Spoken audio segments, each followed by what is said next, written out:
Hello and welcome to another episode of Solutions brought to you by Mocha Productions. Today in studio we have a very interesting guest, a young man by the name of Steinberg Henry. And to tell you about Steinberg before he actually says who he is difficult because you don't want to understate anything. You can't overstate with him, but you don't want to understate with him. And so I will welcome today to Mocha Production Solutions, Steinberg. I like the name from of Dominica, I like the name no of less. your program, Solutions. That's it. That's Solutions. brilliant. That's Solutions. brilliant. Yes, it's good to see So you. welcome. You're one of the voices that ring in my head because I remember your voice on the radio back home, that vibrant voice, and still to hear it every time we talk is like, it brings us back. That's from 1974. That's right. Mm-hmm, That's mm-hmm, right. Mm-hmm. Steinberg has done so much. I'll let him introduce himself and tell us from his beginnings as a teacher in Dominica through radio and on to now. Yeah, well, I guess if that helps in any way, teaching is good. I'm very happy to be here with you. Thank you. Teaching was something that I started doing in 1974, and I think it is after high school. Usually it was the practice you got into teaching and working with students, young persons who were trying to do exams. I still love it. I still look forward to be able to teach young people today and to help them in any way, particularly teenagers, basically in understanding themselves and who they are. So I worked at the primary level up till 74, and then I went into radio. Well, from 74 to 77, I went into radio in 77 in Dominica. Yeah. And that was where suddenly everything began to explode in terms of my interest in radio production, but always maintaining an interest in education and information. Education. How do we help young people to understand better the environment? Because they enjoyed music, eh? Yeah. They loved the rhythmic sounds of the Caribbean. But was it only about shaking their bodies, or was it also an opportunity for them to listen to those sounds and also interpret their lyrics, for example? And these are some of the things that I still would like to do. But radio, yes, I'm happy that you still remember that voice resonating, reading news, playing beautiful music, waking people up in the morning, always with a mission and a theme. I enjoy talk shows, and I still do, and I hope I can do some more of that whilst I'm here. Sure. Radio talk shows, speaking with people, and not only about, sex and life and this, but more, I love in-depth topics. It would be interesting to get one of those top sports personalities to speak about their religion, that kind of thing. How do we get another side of the person? So that, I think, was the hallmark of my work in radio until I went across to other radio stations. I did some work in Jamaica whilst I was a student at the University of West Indies for a year. That was very interesting. Did some work with the Canadian Broadcasting Corporation whilst I was a student at the University of Windsor in Canada. So radio has always been following me. And of course lately I've taken to a little bit of television, but whenever I get home I still go to a radio station and see if I can remember some of the music that I used to play. But I hear so much of it here, and I'm amazed, so much of the music. Yes. We're fortunate that a lot of the culture is coming, it's more audible up here than it used to be a few years ago. There are a lot more outlets, and we ourselves, we try to bring Dominica music as much as we can to the forefront. I wish I could hear a little more of the, I wish I could hear a little more of the Dominican music here on radio. And I wish I could hear lots more music that did not only parade sexuality. Most of the songs I hear, I hope Moko doesn't mind your television and solutions, but a lot of the songs that I hear are a lot about baby, come let us wine, lay down your hair, girl, push it up for me, and those kinds of things. And maybe because I come from the tradition where we came out of social commentary, where songs were not only carnivalesque or carnivalish, if you wish, which we accept. The bouillon music is typical of that, the raga, soca, and those things, even the rara, the cha-cha. Those things are very interesting and important forms for entertainment and having fun, and people should have fun. Caribbean people like to have fun and a good time. But we are not always about, Caribbean people are not always about sunshine and sex and sandy beaches, We are a group of people who also are thinkers. We have a sense of history and a sense of being. And many, many of our songs, I wish I could hear some of the my daughter, who is 20, likes a lot of Jimmy Cliff, which is, you know, Jimmy Cliff was a very, from the 70s coming right up, you know, with his older songs. But lyrically, he has a message. Well, you can consider all of the reggae singers. You can consider the Calypsonians from the Mighty Sparrow to the Kitcheners to all through. You can go back to the Kadas singers like Gordon Henderson and the Gramax, and so the people, Dominicans listening might know, and some Caribbean people, and all of the rich compa and the music that came out of it. So Caribbean music, certainly, it's good. And yet there are beautiful songs that came from North America that we also appreciate very much in Dominica. I always remember that beautiful lyric, "If time could stand still and leave us here this way." I wonder how one would interpret it. You know, but those are some of the things.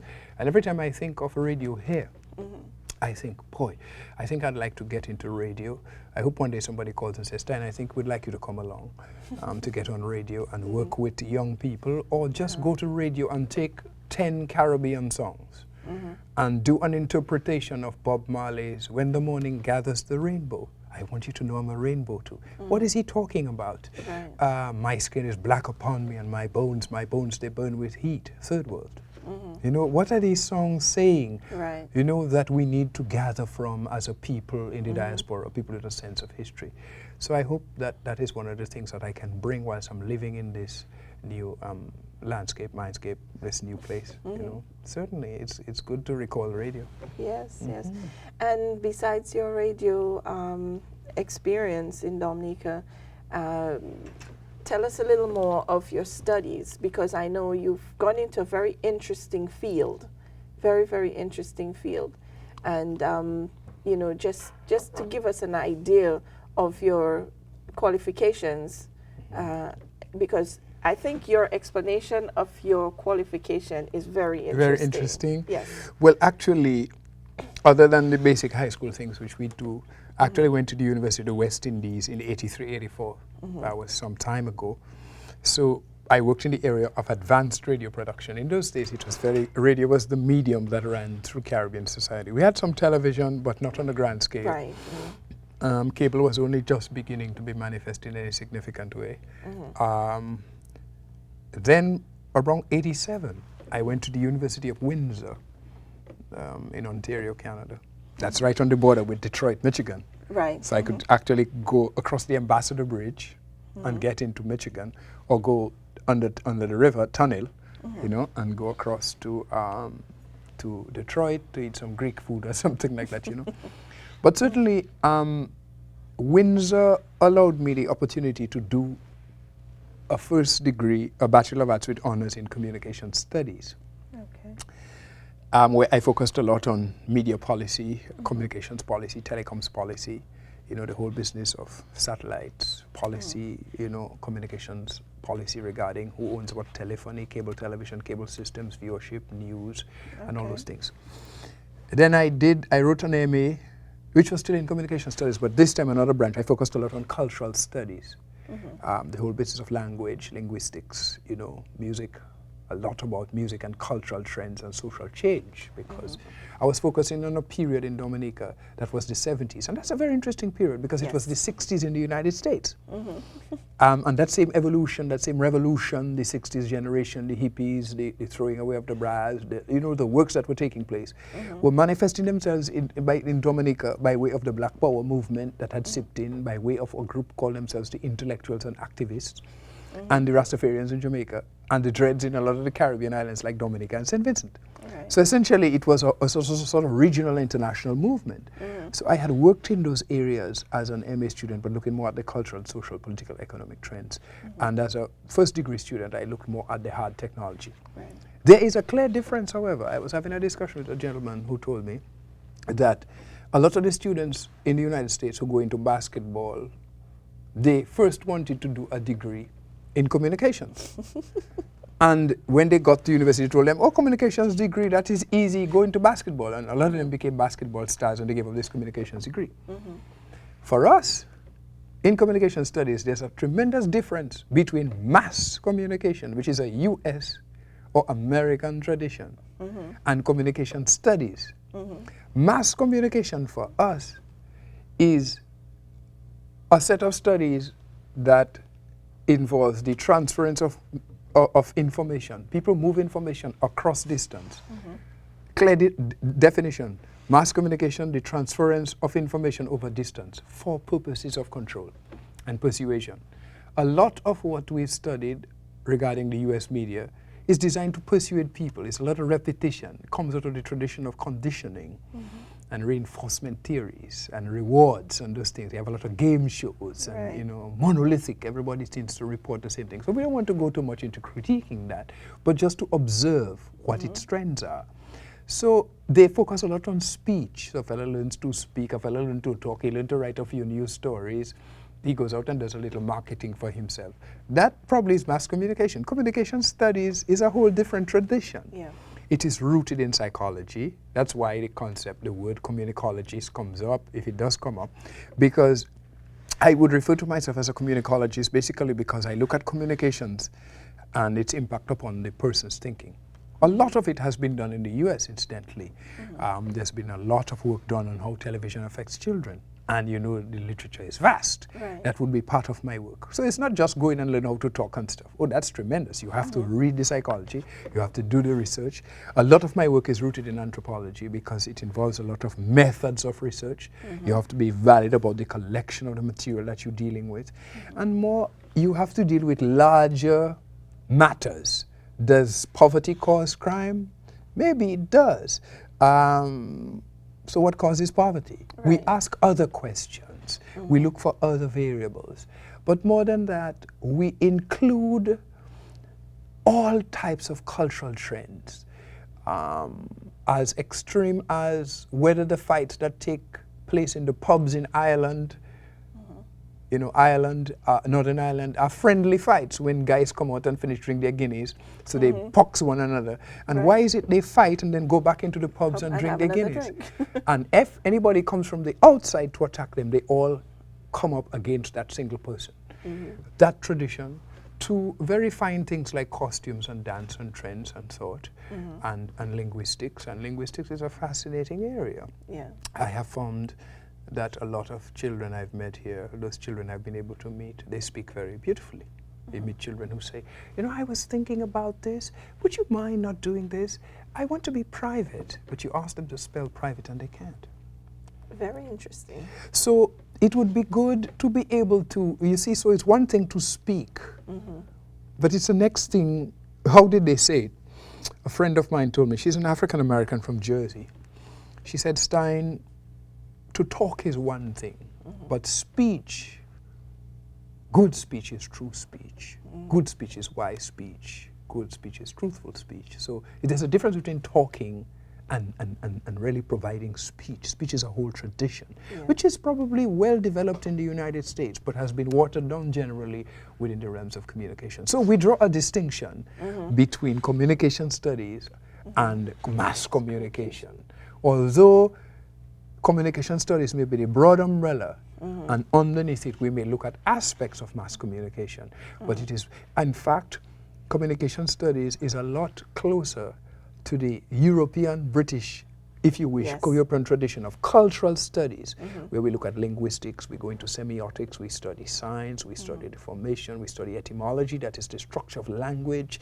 We root it in the human mind. You know, it's you have to do a lot of statistics. It's a I mean, as my last statement, I spent more time reading molecular genetics than I did reading research methods in communication. So it's not just a simple thing where a basketball player can walk in and do that. You have to be grounded or go and play basketball. Right. It's either one or the other. Okay. That's good that you should ask that. That's very interesting. Because a lot of times we find that those of us who are educated outside of the United States, our degrees or qualifications are not necessarily accepted in the same light because we were not educated in the United States, or we didn't get our degree from an American university or college or place of higher learning. But have you found that there's been some kind of barrier or some kind of opposition or even question as to how valid is your qualification in comparison to the American? I think it is just an initial response. People are just matter of policy, and I think every country should have that kind of initial process, you know, to determine whether people are actually genuine, particularly in these times of, you know, all kinds of threat and who is who and who is not. But certainly, I have spoken with one or two people who have presented me with the idea, oh, we would have to determine whether what you have is valid. Obviously, I had to say to the lady that, of course, this is a free trade area. I was hoping that we were Canada, the United States, and Mexico. Yeah. But obviously, no, I do not see this as a barrier, although it has been mentioned. I've just been here a few months, probably 2.5. Okay. And hopefully there's a lot to share. From what I've seen, it does not even matter, but as a matter of policy, I can be tolerant of that and be patient and go through the process and talk with people about what exists and what it is. Yes. And let them know what I hope they are concerned about substance, you know, and not just the surface of events, the physical event. Yeah. But so far, yes, I think people have been, it's like, hey, we want to know what is there. And what I like is what I've observed, or probably say noticed, because I haven't seen it long enough. What I've noticed is that people, if one is qualified in a particular area, people are willing to accept you, and they immediately place you on a particular level of seniority, which is good. It opens up opportunity, it opens up possibility. But certainly I can say the type of background that I bring, coming from a strong Caribbean cultural background, and having lived in Canada, visited Africa, been to Asia, you know, stayed and hung out in Europe a little. Back to this is the first time I've been to New York. It's the first time I'm going to stay in New York for a while. Oh, wow. And so it's an opportunity for me to say, hey, how can I be of help to probably the children, children in schools, media generally, television production, probably we'll talk a little more about that. But certainly, if we are looking for substance, let us put, the qualification is good, it establishes levels of pay. But hopefully we will, whoever is determined, whoever we can meet to talk about possibilities would look more at the substance and the experience over the years in the various areas that I've worked. I think so. Because just talking with you, I mean, all the conversations we've had since you've come up, you have so much to offer. And right now, you're going through so much yourself. And, you know, you going through all your experiences and being in a foreign country, adapting, questioning, which is one of the things that in certain situations, questioning can be a little itchy, but it's okay. On a topic that I want to touch on, if you don't mind, is a little more personal. Right now, you're facing a challenge, and we'll say it's a challenge because it is a challenge. And I'd like you to just touch briefly on it. This is just the first of many interviews we're going to have with you. I hope you don't mind, because we'd like to follow you through your period in the United States, especially in New York. I think it's very interesting that you want to get in touch with children in order to discuss with them on a different level than what they're accustomed to. What you find more frequently on radio and TV, it's more for money. It's more of a promotional thing. Sex sells, party sells, everything that's fun sells. But right now, I think, especially with the impending situation, that we're facing here with, possibility of war, unrest and all of that, it's very important that we get down to what life is all about, the reality of life right now. And I think you, from your perspective on communication, communicating with the youth on a level where it takes them out of the fun part and into the reality part, bring back that little roots. Something. I won't say Black Power, but the Black Power movement in the 70s was a period where a lot of us got very grounded. Oh yeah, we developed a critical tendency. I remember the observation I make always was between, if I were to reflect a little on a Caribbean scenario, draw a distinction between a Dominican child and a Martinican child. Because Dominica is located between Martinique and Guadeloupe, which are two French departments. The Dominican child learns the rational business of mathematics and language and science and social studies and the integrated sciences and so on, sports and all that. The Martinican or the Guadeloupean child learns something different. They can say Mais maman, la vie n'est pas toujours. Life is not always, or life, I hope my French does not cause me to be disqualified in this particular war scenario. But you know, la vie est pas, the French child, the Martinican Guadeloupean child can say, but life is, they can philosophize. Right. What we found is that we would have liked to see the Dominican child philosophize a little. Much of the children that I have watched on television here, and I've been watching television for the last 2 months rather intensely, both as a parent and as a student of the field of communications. And I am finding, I would like to be able to do a series of television programs. Half an hour, maybe, with young people who can talk about things other than sex, and who is the great star and who is involved in that song. They can find it somewhere else. Yeah. How do we get them to talk about the foods they eat? War. Could you have children for half an hour talking about love? Half an hour talking about religion? Or do they believe in God? Somebody may say, that's mundane, that's boring. But interestingly, it is the wave that is coming throughout the world, where there are intelligent pockets of activity developing everywhere. And it would be interesting, very good and substantial, to hear children of African American descent, or children of Caribbean descent in the diaspora, or children of Asian descent, or children of Caucasian descent come together to talk about life. Love, the streets, the buildings, the houses, seem like mundane subjects, but it will allow them to dig into them. I remember Canadian kids, I used to go to their school because I was doing a piece for the Canadian Broadcasting Corporation. I used to do a lot of work on how Canadian Jews construct Israelis, but that was in Toronto. But at Windsor, I used to go to the malls. Windsor, Ontario, I had to go to the malls to speak with people on different topics. And I remember once going to the school because there was a whole talk about conservation in the environment. And it was good to hear these 18 and 19-year-olds talk about conservation. They referred to what we call Zion or the forest as the wilderness. It was like the wilderness. Well, probably their land was larger than ours, so I could understand wilderness. You know, they spoke about the wilderness and how they wanted to go to the wilderness and they wanted a sense of peace. And they were concerned about the destruction that was taking place in the environment, the motor industry, the pollution in the air, the snow that was falling and never seemed to cease, the muck that followed. Is that metaphorical? You know, so in a sense, I think it would be good to hear at a very deeper level, not just bring children to a new space. There is a certain frivolity and a certain triviality that is coming out of modern day entertainment, from what I've been able to observe, you know, on this whole television scale. And for me, it would be very, very interesting to be able to have groups. It's just a matter of getting the funding, getting the finance, getting the grants, or something that can begin the process.